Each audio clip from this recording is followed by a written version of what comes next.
Welcome to 10 Frames Per Second, a podcast about photojournalism with photojournalists for everyone. Hosted by J.M. Giordano and Elena Volkova.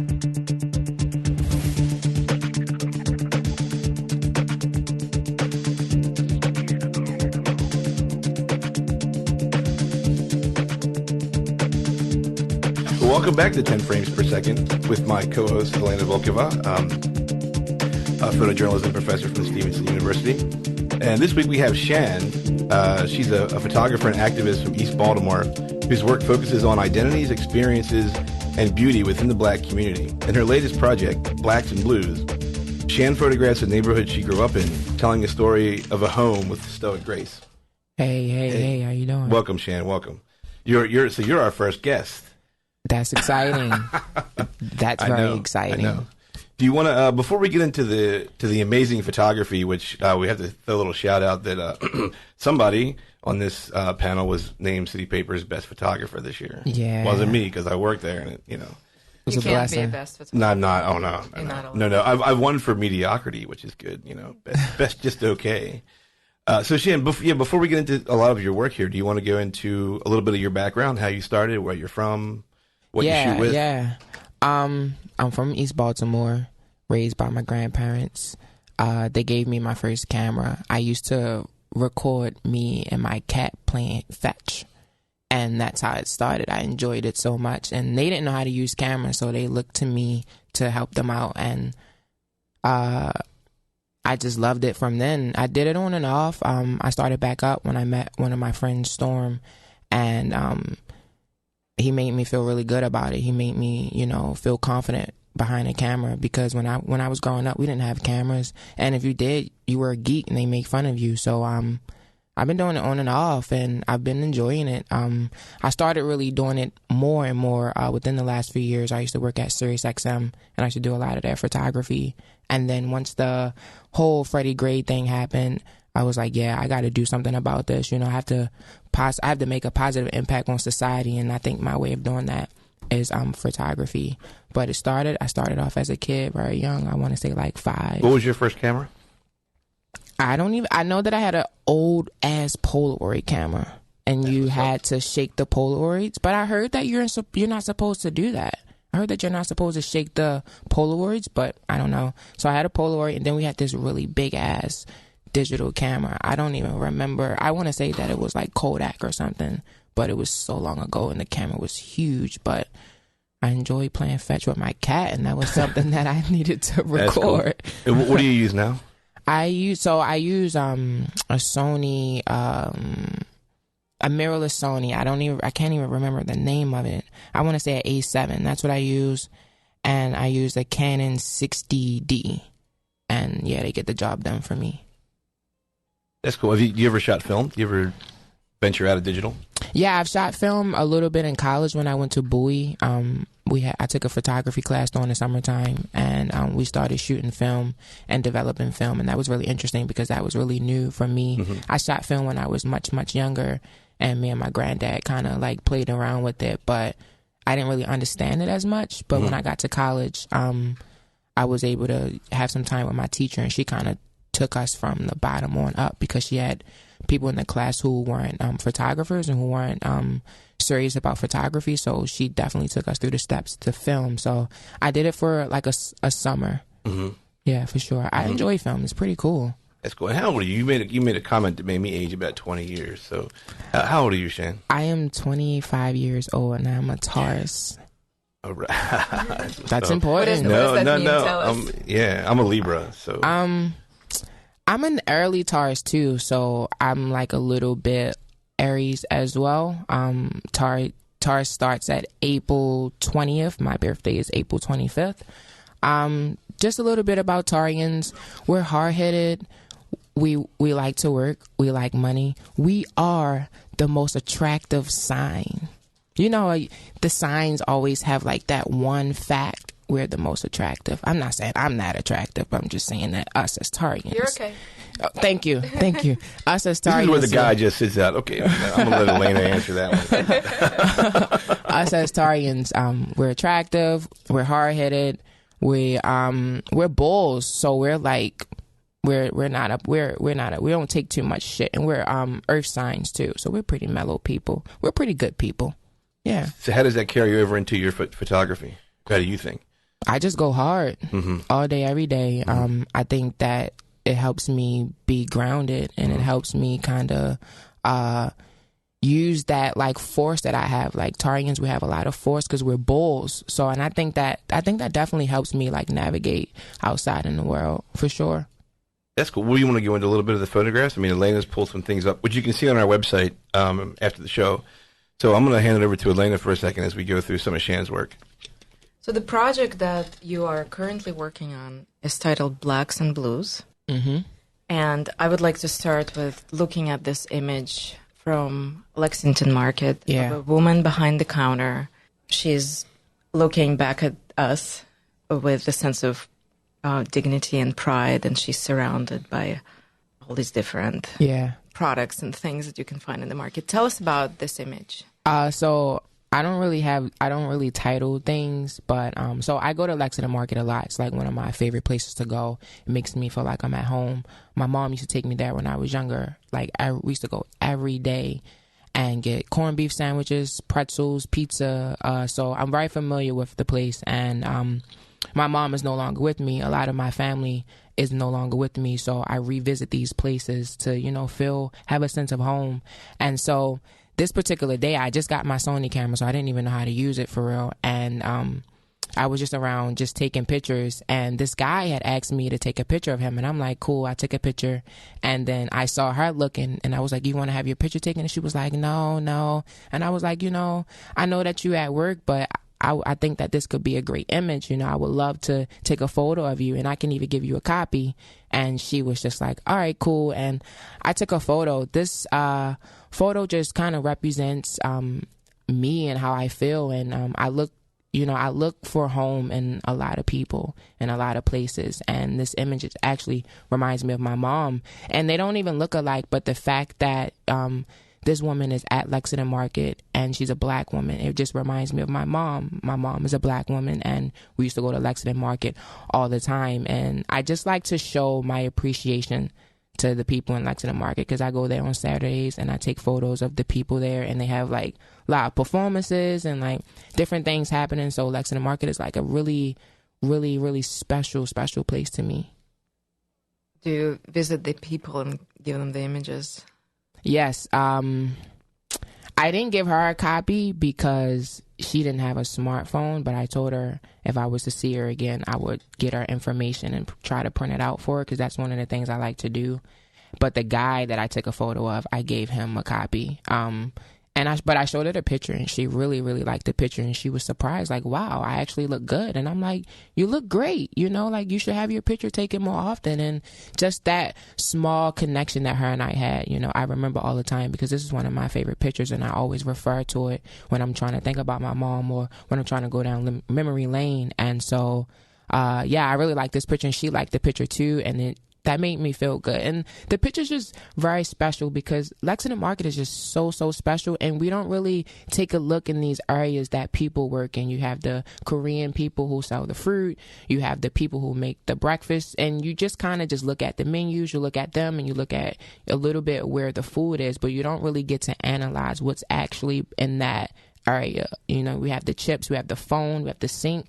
You wouldn't have known that if you looked straight at the part she's in and just looked at the menu. So it just gave me, a lens where I can analyze what's exactly in these people's spaces as they're making out food and as they're just there existing in Lexington Market, making it the great place that it is. So everything that we pulled up, Shan, and of course in your book, which is available at Red Emma's, What Does It Mean to Be Black?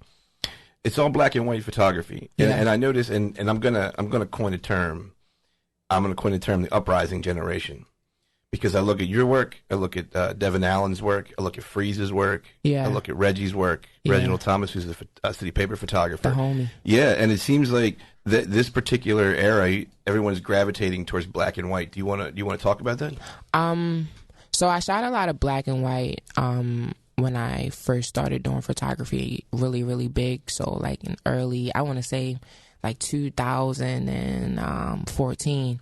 And so now I think that for me, black and white tells a better story, you know, like color images. I love color images, but I realize that in this world that we live in with social media and Instagram, people only look at color images for the aesthetic of it. And I think that when you're only searching for the aesthetic, you miss the whole message. And so with black and white, you don't have any colors popping at you. You can't look at a photo and say, oh, that's a cute pink shirt, or, oh, that's cute. You know, the real message and the real story is delivered when you do black and white. And so it's many plays that you can have on black and white. You can heighten up the contrast. You have like grayscale. You have like true black and white. So it's many ways that you can kind of play on black and white. But I think that black and white just speaks, you know, it just tells the story that I'm trying to tell. And also I look at people like Sojourner Truth, who took nothing but black and white images of herself, and you know, she was in control of her own narrative. And I look at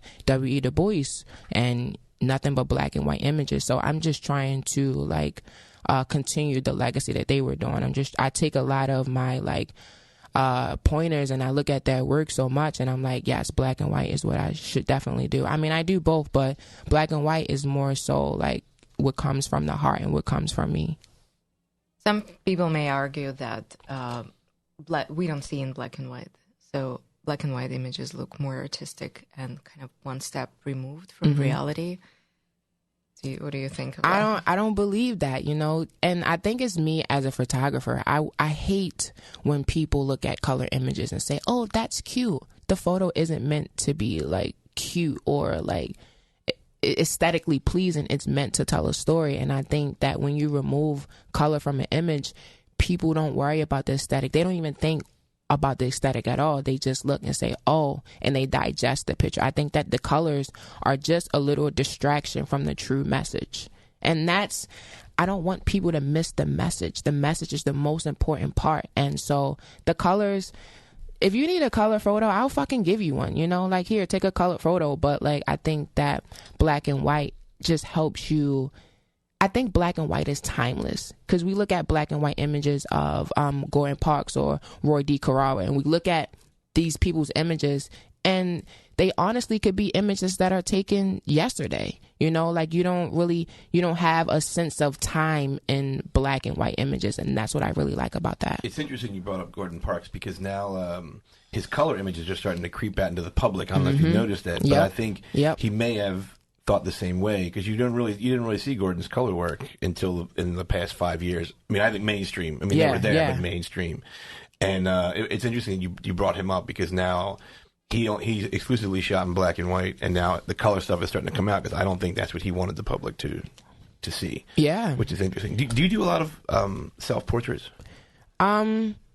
I do a lot of I take a lot of pictures, like, because you mentioned the Sojourner Truth. So when you're about the self portrait, I take a lot of pictures. I only put particular ones on Instagram, but I'm always taking pictures. But yeah, actually, I do a lot of self portraits. I take my own pictures, and I set up my tripod. I got my little self timer effect on my camera, and I got the remote too. So I get a lot of practice of taking pictures of myself, and I like to look at myself in just pictures, and not just the mirror, but I think that, you know, being able to look at myself and analyze and observe and see the different changes in my face, see the different changes in my body.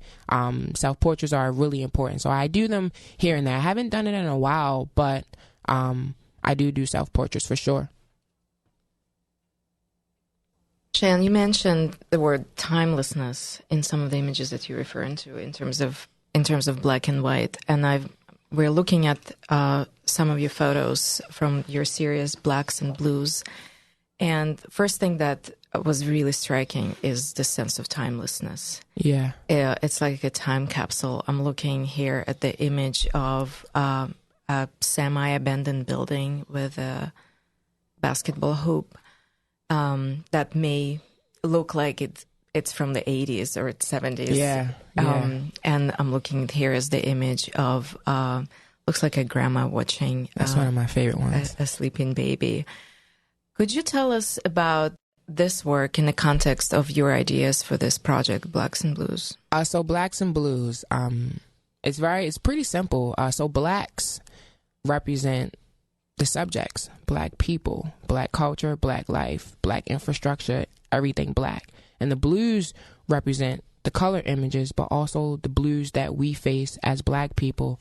So it's just a bunch of, I want this project to be like a search engine, for black life, black pain, black struggle, black joy, infrastructure, the things that we go through as black people, but the things that we go through as black people in Baltimore, like the image with the grandmother and the child. That was just an image that I took to pay homage to my grandmother. My grandmother raised me, and I hold that relationship so dear to my heart. So when I see young kids and their grandmothers, I'm snapping, or I'm appreciative of that moment, because it takes me back home. Everything stems and roots from home. And home is Baltimore, but home is also the streets of Baltimore, and and my grandparents. And so, yeah, I just want it to be like the search engine where people can, a reference, a source where people can go and look and come up with ideas, or see what the stories that I'm trying to tell, or have their story told. So I look for Blacks and Blues to literally just be a reference and a search engine for people all over the world, especially black people. So people from this community who go to your website and look at images of themselves, could you tell us what would you like them to get out of this? I just want them to be able to see themselves and see others. I think that in order for us to move on as a community, as black people, I think that it's important for us to get to know each other and understand our sameness and our differences, so we can, move on, and so we can stop killing each other, so we can stop breaking each other down and fighting each other. Because black people, we know each other the best, so we know how to fight each other. We know how to take each other down. And I want people to come here and say, I appreciate this moment. I appreciate this grandmother raising this child. Yes, that's a picture of a vacant building, but I know why this is happening. So I kind of want people to come and be educated, and also have a sense of who they are, and have a sense of who we are as black people. Because, you look at the media, you look at mainstream local media, we're just so misrepresented. And, America's perception of black people is hosted with a bunch of derogatory images, as well as images that shame and exploit us. And, that's embedded in us. That's what we used to. That's what you see. That's what the kids see. And I'm just trying to challenge that, because that's not only who we are. So keep it on the theme of race. I'm white. Elena's white. I'm a photojournalist. I've been in the community. I always tell my students when I lecture that I'm a guest in the community. I don't have a right to be there. Mm-hmm. And I think I made a lot of friends kind of with that attitude, where it's like, if you tell me to go, I leave. Like, at later, least you're honest, though. Later, bye. So what are your thoughts on white photojournalists coming into the black community and taking these images? And especially, like, we saw it during the uprising with, to an extent, a lot of the local media had never been to Sandtown. Yeah. And definitely the national media had never been to Sandtown, except for for the 60s fire, right? That's the last time the mainstream media was there, right? For the exact same thing. Yeah. So I'm not 100% with it, but I'm not against it. I believe that we all should be able to, story tell. But I feel like that if you have no connection to the story, if you don't know these people, if you're using them as just like pawns and like subjects, I think that's wrong. If it doesn't come from a genuine place, I think that's wrong. And that's black, white, Hispanic, it don't matter, So I think that white photographers, y'all have a lens, and y'all should be able to use it too. Y'all are able to tell a different story, than us black photographers are. But us black photographers, we know the story. We know the story so well. So, I'm not 100% against it. I just think that it has to come from a genuine place. And like you said, and I appreciate what you just said, like if you're told to leave, you leave. Some people, they just go and they just take pictures and they use people. They don't talk to community. They're not like that active in community. They're just there for their own intentions, and then they leave. That's fucked up to me. Like you have to, as photographers, we have to be responsible with people's images and people's stories. And, like if there's no sense of trust, there's no connection, that's fucked up to me. So I think that white people, white journalists, they have stories to tell in these black communities. I mean, to be honest, the white journalists and the white writers and the white photographers, they're the ones who get the jobs. So it's like, y'all really mainstream, you know, like y'all have the platforms that we street photographers and the independent photographers and journalists don't have. So your stories are definitely necessary. It just has to come from a genuine place and don't exploit people, you know? Woman photojournalists, let me rephrase that. You can cut that, John. Women with a camera are very powerful. Yeah, I agree. Can you see yourself going into an impoverished white neighborhood, and what may come out of that? I think that I know that I would. I know for a fact that I can take pictures anywhere. I think that women, we're just a little bit more gentle, and we don't have all that masculinity popping up from everywhere. You know, we're gentle beings, and we see things differently. Like, women are the shit. Like, we're everything, you know? And so I think that we bring a different type of energy to wherever we're photographing. So I think that, I can go into a white impoverished neighborhood and connect with some people and talk to some people, because I know that life. You know, I grew up in the hood. I grew up poor, you know? So I know how it feels to be in a impoverished neighborhood. It doesn't really take too much to connect with people, even if you share the same stories. I mean, you white, I'm black. That don't mean anything, you know? Like, so I know for a fact that I could go in a white impoverished neighborhood and take some great photos and connect with some people and make some friends and have, you know, great connections that last for a long, long time. I know that I can do that for sure. Do you think with like the current political climate that's changed it all? I mean, knowing how people may have voted, I mean, just hypothetically, how voted, and knowing what that vote stands for, especially in the poorer white communities. I grew up in Dundalk, raised by a single mom, grandmother. So I can tell you, I expected all of this. This is not a surprise to me. Yeah. You know, I'm not going to sit back. So would that have any difference on how you would shoot in, say, like a white impoverished community? No, you know, like, granted, the whole political climate now is really fucking with me. And I got a lot of questions and got a lot of concerns, and it's a lot of stuff that I just don't agree with. But I have the ability to put my personal issues and my personal thoughts to the side and get the job done. So if I go in with a mission and I go in, you know, and granted, it won't be easy, because, you know, I think about how frustrated I get and how frustrated I could get and how angry I could be.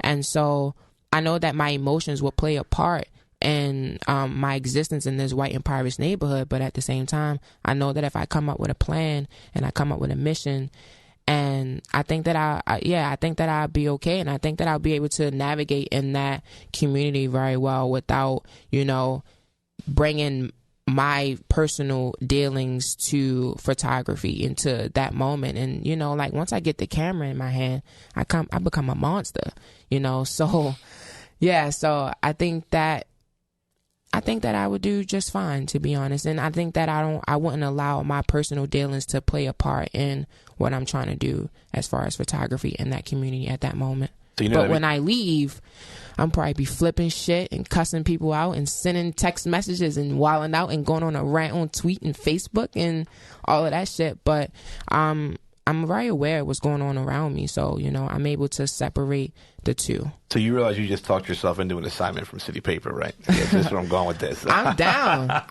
I'm down. That's new. So that'll be a challenge. With you. Yeah, no, you need to take me down there, man.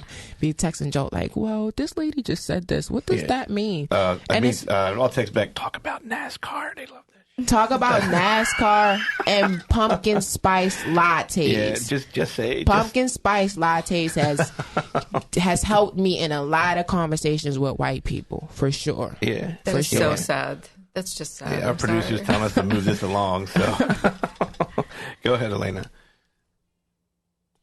Question about tangible social change. You're very young, and you're full of energy. How do you see yourself in 10 years? You don't have to. You can just say, let's move on to the next question. No. In 10 years, I'm hoping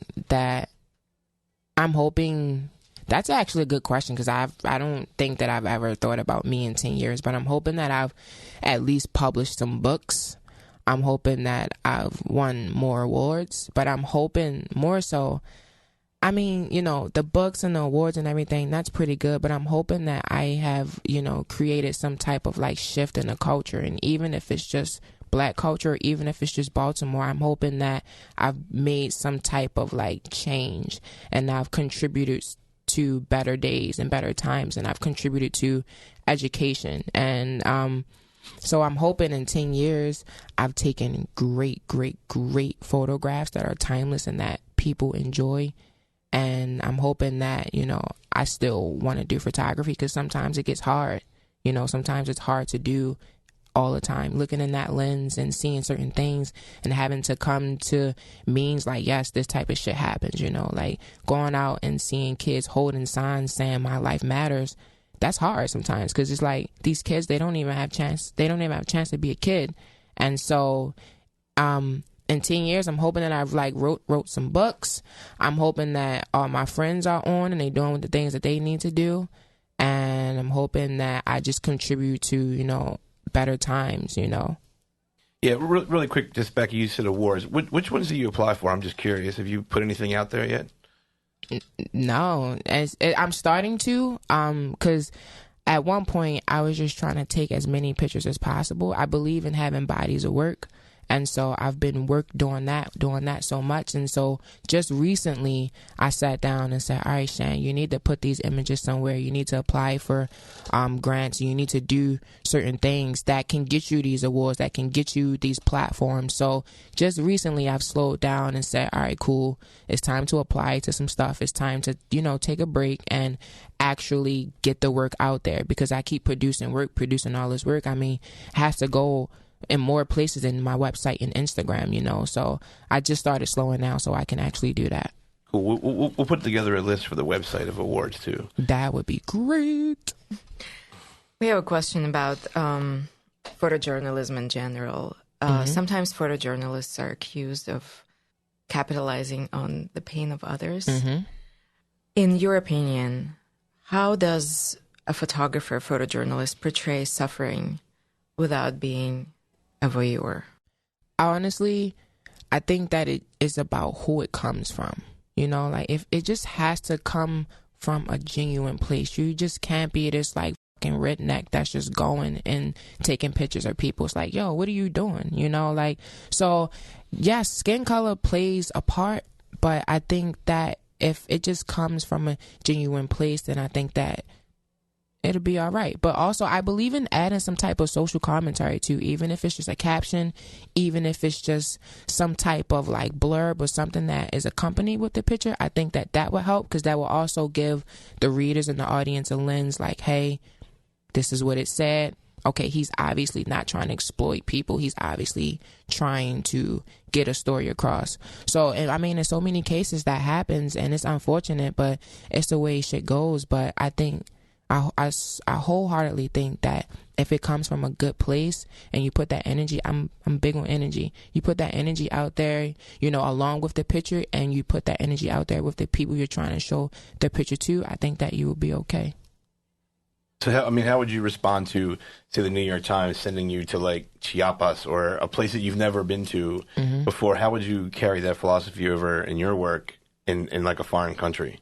Well, first of all, I would tell them that I would let them know what I'm going to do and what I plan to do and how I plan to do it. You know, I don't plan on going in communities and just taking pictures and not saying shit to anybody. Got my earphones in, just dismissing everybody. That's just wrong. I'm a big believer in community building, and I'm a big believer in making connections with people that you take photos of, because if people didn't trust photographers, we would all be out of business, you know? So establishing that trust and establishing that connection and being polite and, you know, letting them know that you're there and not just being there, sneaking up and creeping. I think that that's totally wrong. And so what I would say to the New York Times is like, okay, this is what I'm going to go do. not only am I going to go take pictures, but I'm going to talk to some of these people. I'm going to share ideas with some of these people. I'm going to make connections and build trust with these people. And that might take a little bit more time. So y'all might got to give me an extra few days on this assignment, but I'm just not going to go in a community and just start snapping and not community build and not talk to people and not learn. You know, that's unfair. That's not the way I do things. You know, so I think that it's important that we go in and we talk to people and we community build. We have 3 rapid fire questions. Mm-hmm. So short answers. Photography is a primary tool for storytelling. When I look in an image, I look for. That's a good one. When I look at a photograph, I honestly look to see how good the aperture is. Yeah, I like to pay attention to aperture. It's like one of my favorite things. So that's what I'll say, aperture. A photographer is responsible for people's identities.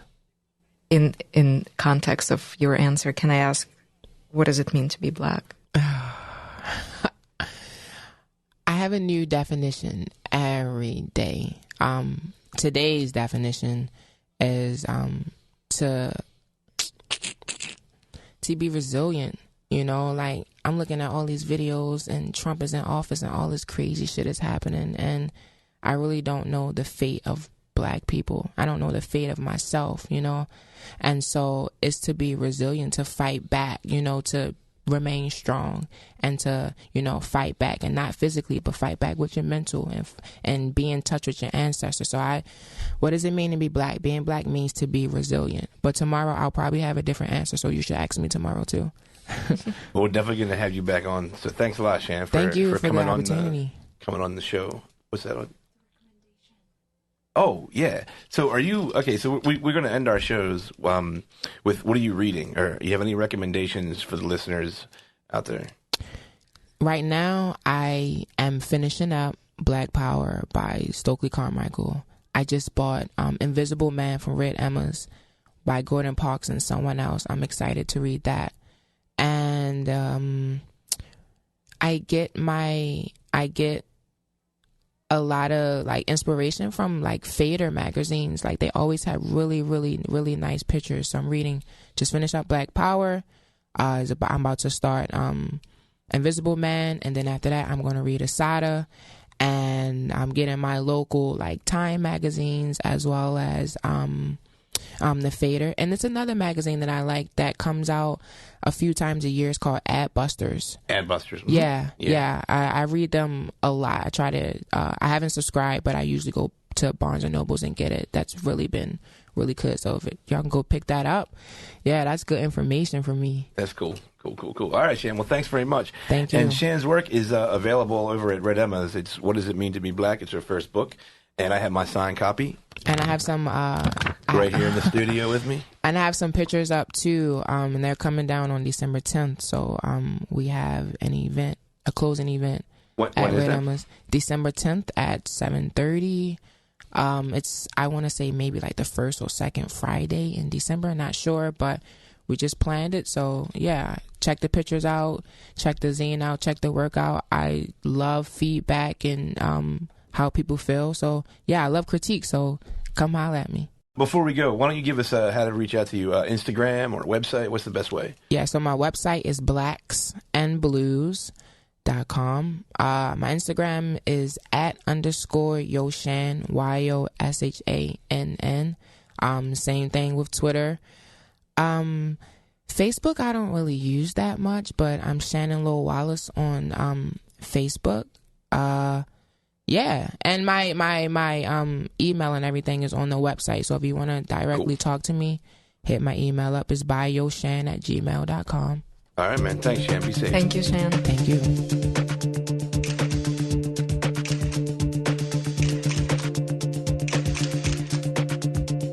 This has been 10 Frames Per Second, produced by Audrey Gatewood and John DeVecca at the WLOY studios at Loyola University, Maryland.